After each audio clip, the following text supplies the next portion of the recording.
Bye, Ebi, bless, soyez bénis. Ambolo, bien sûr, nous sommes très honorés, moi particulièrement, de vous savoir toujours fidèles à cette télévision africaine Vision 4. Aujourd'hui, nous allons vous parler de la sexualité sacrée et spirituelle. Donc tout le monde, installez-vous confortablement. Mesdames, messieurs, bonsoir. Les Bantous sont les Hébreux israélites historiques dont parlent les textes de la Bible.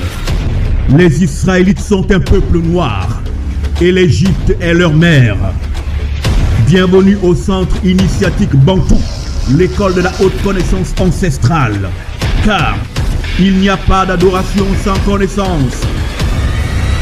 CCTSRM, Centre communautaire de transformation spirituelle et de renouvellement mental. Je vais poser une seule petite question rapidos de réponse à notre Dokita Achame et la Mbolo Amon Zambe. L'homme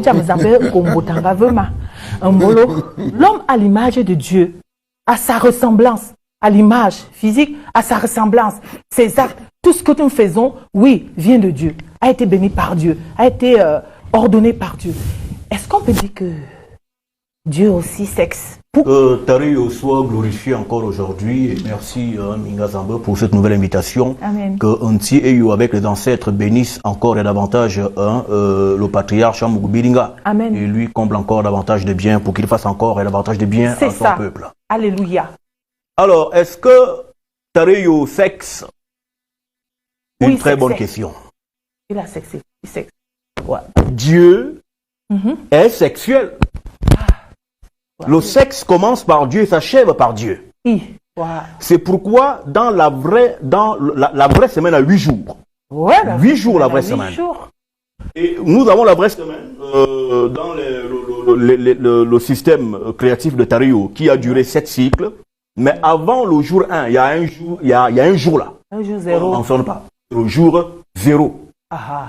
Et le chiffre 0 est égal au chiffre 8. Parce que 8, c'est 0 dédoublé. 8 couchés.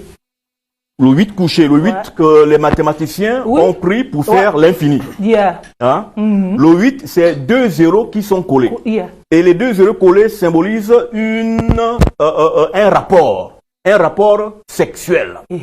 Et parce que le chiffre 8, c'est le chiffre du sexe, c'est pourquoi dans la coutume ancestrale de nos ancêtres, on circoncis l'enfant au 8e jour. Parce que le 8e jour équivaut au jour 0, au jour de Dieu, qui est situé dans le livre de Genèse, chapitre 1, verset 2. La terre était informe et vide. Il y avait les ténèbres et l'esprit de Tario tourbillonnait au-dessus de l'abîme. Le tourbillonnement là, c'est le principe phallique. L'abîme, c'est le principe vaginal. Donc, il y a eu là, il y a eu, c'est un acte sexuel. Et l'apogée de cet acte sexuel, de l'avant, le monde créé avait abouti à la première déclinaison de l'acte sexuel de Dieu, qu'on appelle la lumière. La lumière qui sont justement la manifestation des entités de feu. Donc, divine. Jusqu'à, et après ce résultat du sexe de Dieu. C'est le résultat qui crée. Voilà. Vas-y, oui. Dieu continue dans le second jour. Avec la création des différents mondes, des univers et des multivers, des galaxies. Ça apparaît au 2e cycle de la création. On dit que Tario, par son esprit, séparait les cieux et la terre par lui étendu. Ça, c'est la création des mondes, des univers. Et tout ceci ne se passait que parce que l'esprit de Dieu était tourbillonnant au-dessus de l'abîme. Comme un homme tourbillonnerait au-dessus de la cavité vaginale d'une femme. Dieu est sexuel. Amen. Parce que Dieu, c'est le goût. Et c'est pourquoi même dans la forêt sacrée, en Afrique ancestrale, qu'on appelle le jardin d'Éden, le mot Éden veut dire le goût, le plaisir, la jouissance. L'extase. Et même, quand même on prend le mot Dieu dans nos langues, Bantou, Zambe, Zame, Zam veut dire le goût. Dieu, c'est le goût. Et la seule fois que les hommes peuvent ressentir Dieu dans leur propre chair, c'est lorsqu'ils se sexent. Parce que Dieu est dans le sexe. Et c'est pourquoi la seule loi que Tario avait donnée à Moto et à sa femme Adam et Ève, avant le crime de la forêt sacrée, il leur avait dit soyez féconds, multipliez-vous. C'est la seule loi qu'il avait donnée. Et il donne la même loi à toute la création. Pourquoi? Parce que Dieu est dans le sexe. Et c'est pourquoi l'alliance de Dieu avec son peuple est une alliance sexuelle. La femme là-bas, l'homme là-bas. Circoncis. Voilà, parce que Dieu est dans le sexe. Et Dieu il réside dans les tréfonds de la cavité du vagin. Parce que le vagin est le temple de Dieu. Et c'est pourquoi, à l'époque des patriarches, vous avez le lieu de la sacralité qui était d'inspiration vaginale avec le lieu saint qui est le premier quartier du vagin. Vous avez le voile qui est l'équivalence de la virginité. Vous avez le lieu très saint qui est l'équivalence du tréfonds vaginal. Les lèvres, les 4 lèvres du vagin, équivalent aux 4 cornes du coffre de haute sacralité. Et vous avez sur ce coffre de haute sacralité il y avait 2 bâtons de part et d'autre qui renvoient chez l'homme au testicule. Et c'est pourquoi chez nous, quand on joue le coup, les 2 bâtons là, ce sont les couilles qui frapponnent le temple du Seigneur, les portes du temple du Seigneur. Je chute. Et vous aviez les kéroubes, les chérubins qui étaient au-dessus de ce coffre de sacralité. Oui, l'arche de l'alliance. Ces chérubins symbolisent le sperme de l'homme. Parce que les chérubins sont des entités mystiques qui renvoient à la fécondité, qui renvoient aux enfants. Dieu est puissamment sexuel. Et c'est pourquoi, justement, l'adoration de Dieu se fait en sexe et en phallus. Dans Ésaïe 19, on a la table des sacrifices, qui est le principe féminin, et on a l'obélisque, qui est un homme qui a bandé. Amen. La sacralité du sexe. Vas-y. Le terme sacre, sacré, mettre de côté, fendre, mettre à part. Le terme sexe, dans son étymologie, veut dire fendre, veut dire séparer. Et le mot sexe a la même racine que le mot section. Sectionner, partager, mettre à part. Donc, déjà par le nom, par le mot sexe, nous retrouvons la sacralité. Parce que sexe veut dire séparer. Et sacre ou sacré veut dire séparer. Aussi. Voilà. Donc le sexe est une sacralité. Alléluia. Et lorsque nous voyons l'appareil génital de la femme, voilà. La femme est séparée. L'orifice vaginal, les lèvres du vagin sont séparées, divisées. Vous avez là une marque de sacralité. Et quand donc l'homme, lui, aussi doit entrer dans le sacre, c'est pourquoi nous sectionnons le bout du pénis en enlevant la peau d'en haut, de manière à rentrer aussi dans le sacre. Et le vagin, le temple du Seigneur, est effectivement cette sacralité que les os du vagin symbolisent l'onction. L'onction qui atteste de la présence de Dieu. C'est pourquoi lors des rapports sexuels, il ne faut parler comme ça, comme un bandit ou quelqu'un qui finit un rituel satanique, à les mettre derrière, après boum, tu pénètres et tu rentres dans les affaires. Non, il faut d'abord célébrer le corps, adorer le temple. C'est l'équivalence de l'adoration avant le culte.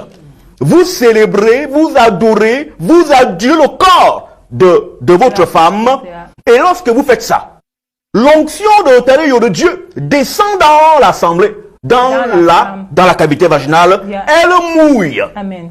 Parce que une femme sèche, on ne peut pas la pénétrer. Auquel comme des flèches à poids et tu te badigeonnes ça sur Mbouloubatara et voilà.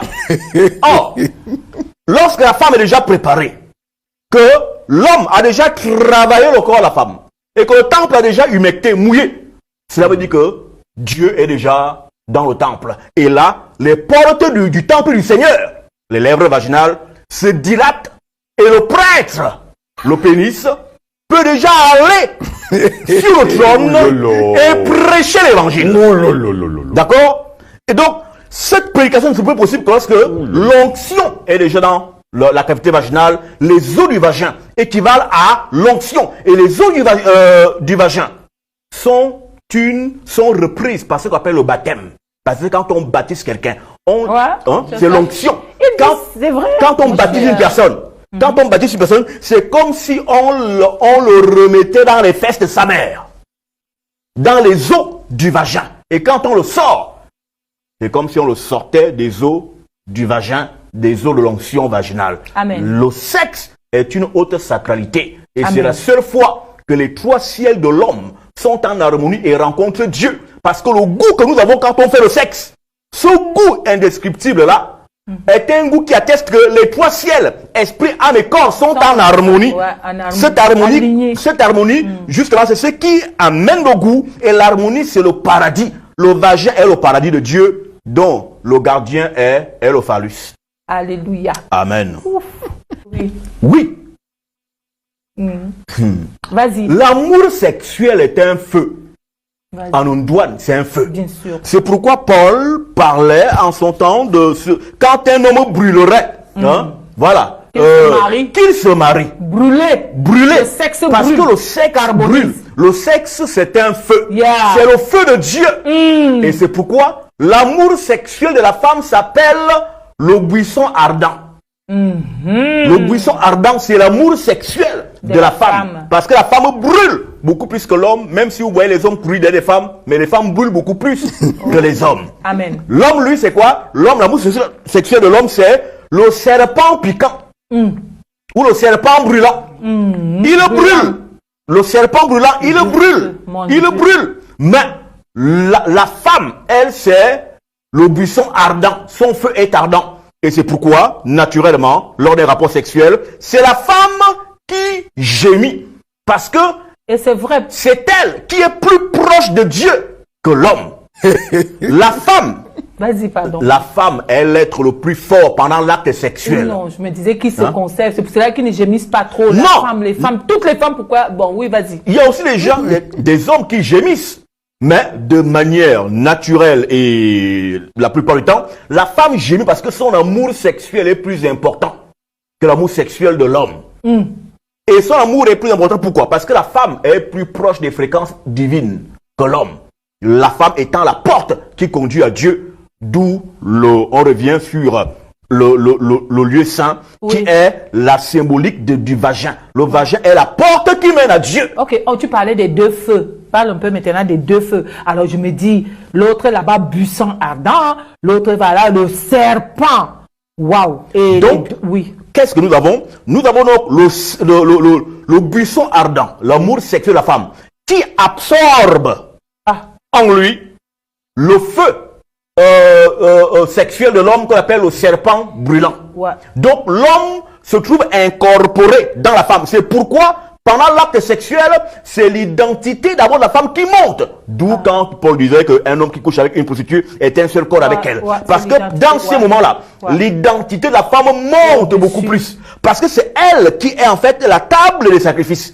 C'est sur elle que se passe le rituel. Parce que le sexe est un rituel. Un rituel de connexion avec les dimensions d'en haut. Aïe, aïe. Et c'est pourquoi ce temps de sexe, comme disait l'apôtre, est un temps de prière. On prie. Quand la femme gémit, c'est qu'elle parle pour à Dieu. À Dieu. Il y a quelqu'un dans le temple. Et sur le trône. Et l'homme donc qui est là pendant que la femme est en train d'alerter au ciel qu'il est là, doit prier. Doit prier, demander des exaucements parce que c'est un temps où l'homme rencontre le Seigneur. C'est pourquoi il ne faut pas faire le sexe. Tu viens comme ça. Bêtement, sans sujet de prière.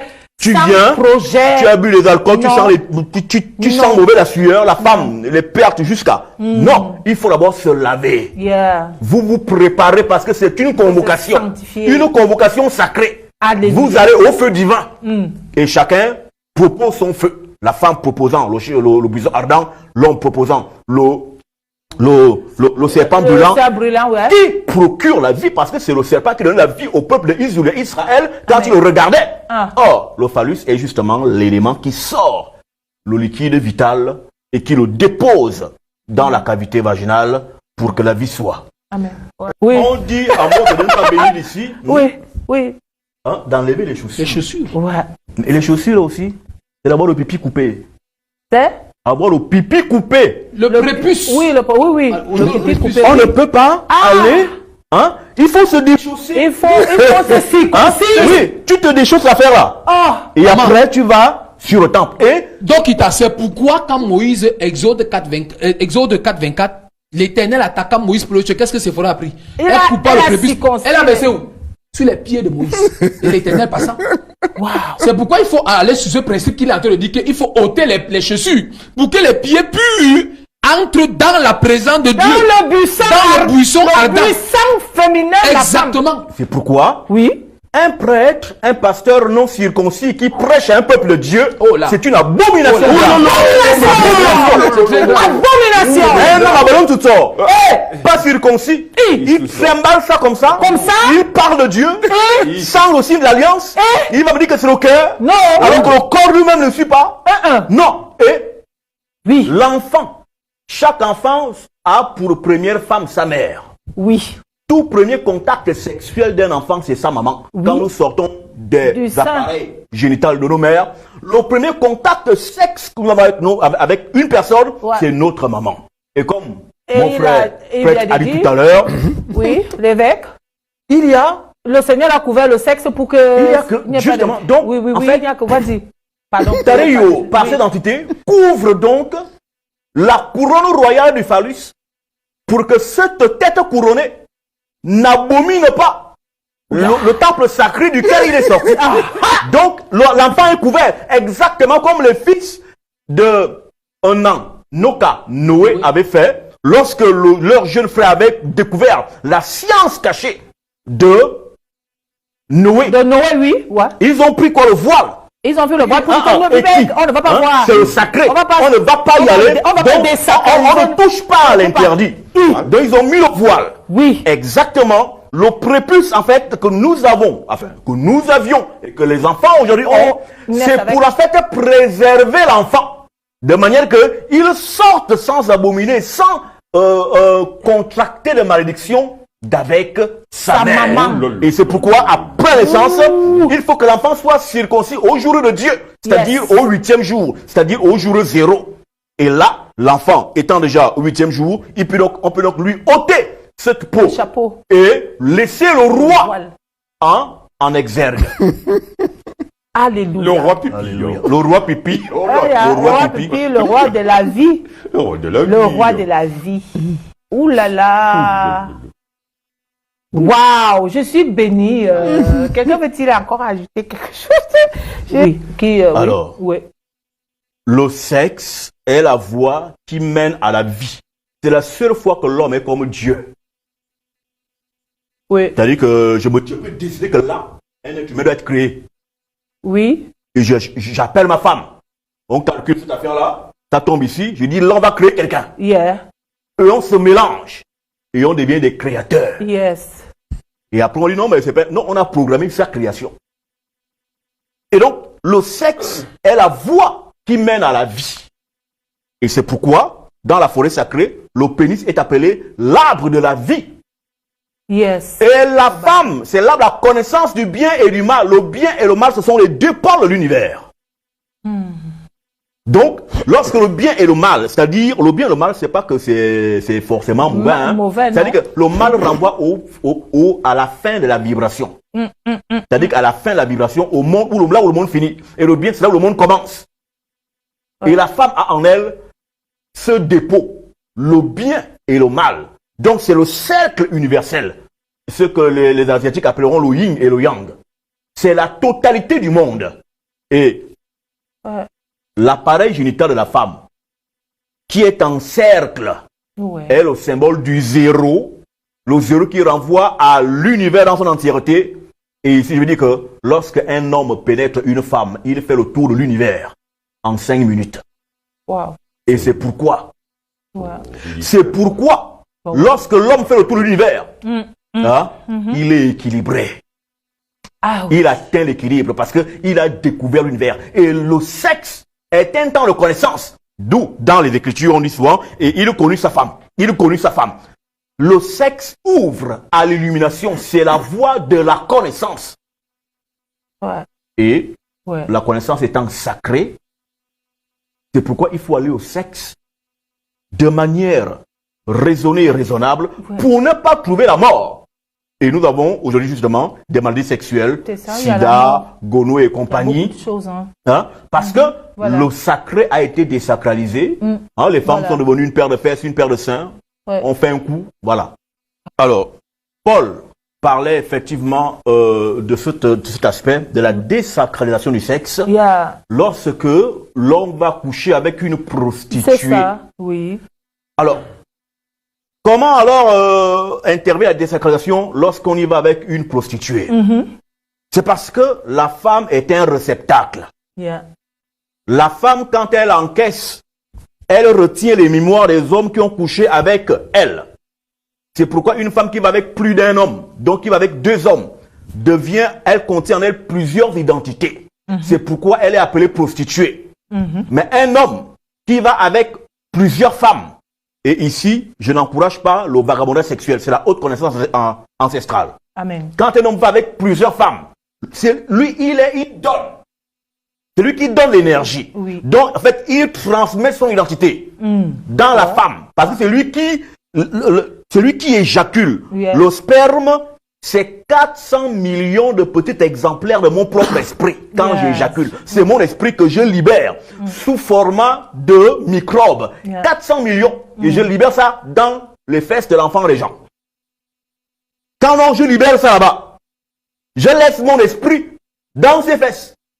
Elle peut même se nettoyer aux toilettes ou faire quoi? Non. Si elle sort, elle va couler. Elle va aussi couler parce que il y a mon esprit dans elle. La femme est un caveau. La femme est un abîme. La femme est une prison. Comme on l'a vu l'autre fois. Comment on se désacralise, voilà. Oui. Donc, quand on jouit en elle, elle recueille cette énergie et elle les garde. Exactement comme les 7 esprits debout devant le trône de Dieu, jour et nuit, qui ne se déplacent pas. Et donc, quand donc un homme va avec une femme qui a plus d'un homme, en fait, vous êtes une association de brigands. C'est-à-dire que vous êtes nombreux là dans cette pratique sexuelle. Et, pareillement que lorsque un homme amènerait le prêtre consulter les démons de la putréfaction. Parce qu'il faut dire quoi? Que les cacas, l'odeur là de la chiotte mobilise des entités. Ce sont des entités de putréfaction, dont Belzéboul est le maître. Quand donc le roi, qui est le pénis, va dans la boîte à caca, dans l'anus d'une femme ou d'un homme, pour aller prêcher Dieu là-bas, dans de la merde, voici encore une désacralisation. C'est-à-dire que vous amenez la connaissance de Dieu dans les cacas. Et là, quand Dieu apparaît, parce que le goût, Dieu apparaît toujours. Quand on le convoque, il apparaît. Le goût du sexe, là, quand Dieu descend, il n'a qu'un bité dans les cacas. Hein? Et c'est là l'abomination qui se passe lorsque on couche un homme par l'anus ou lorsqu'on couche une autre femme, une femme par l'anus. C'est de la sodomie. Hein? Coucher par l'anus, faire les pipettes, sucer le bangala, tout ça là. Hein? Ce sont des actes abominables. Oui, parce que les gens là, il faut leur parler dur. Il faut leur parler pour qu'ils comprennent. On ne suce pas au pipi. Hein? On ne suce pas. La bouche est sacrée. On ne suce pas les fesses des femmes. Messieurs, hein? Votre bouche est une bouche de sacralité. Vous allez là, vous êtes des chiens. Allez lécher les fesses des femmes. Non. Le vagin a un prêtre. Amen. C'est la bite, c'est le phallus.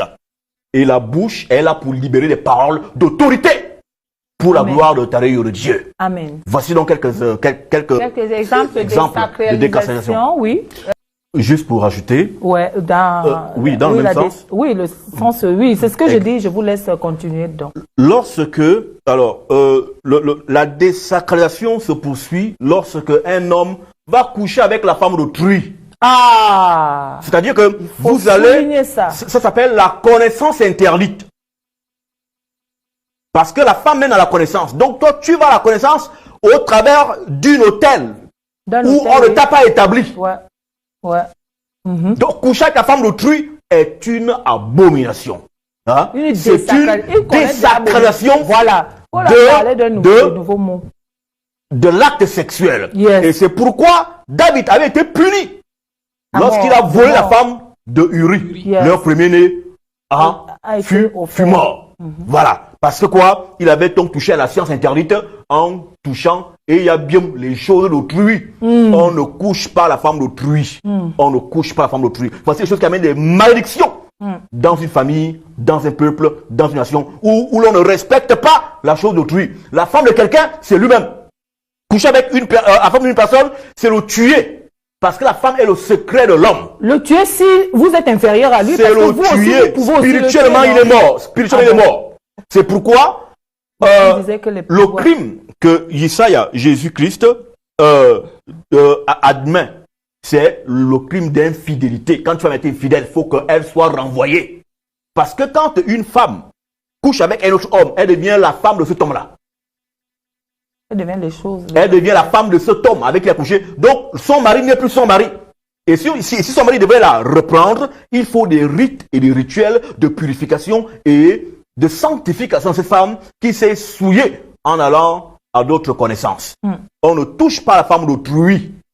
C'est une face aussi de la désacralisation de l'acte sexuel. Ouais, il y a des hommes et des femmes aujourd'hui, toujours pour désacraliser l'acte sexuel, qui couchent avec les filles de leur tribu. Oui, il y a par exemple quelqu'un qui est Sangui Yema et puis une autre fille qui est Yema. Il dit ils sont croisés à Yaoundé. Il dit bon, enfin, ça c'est rien. On peut coucher ensemble. C'est-à-dire que des gens qui sont de la même maison, de la même tribu, hein, quelqu'un couche sa sœur. Oh non, elle n'est pas de mon village, elle est une fille de X ou Y endroit. Voici les choses qui arrivent.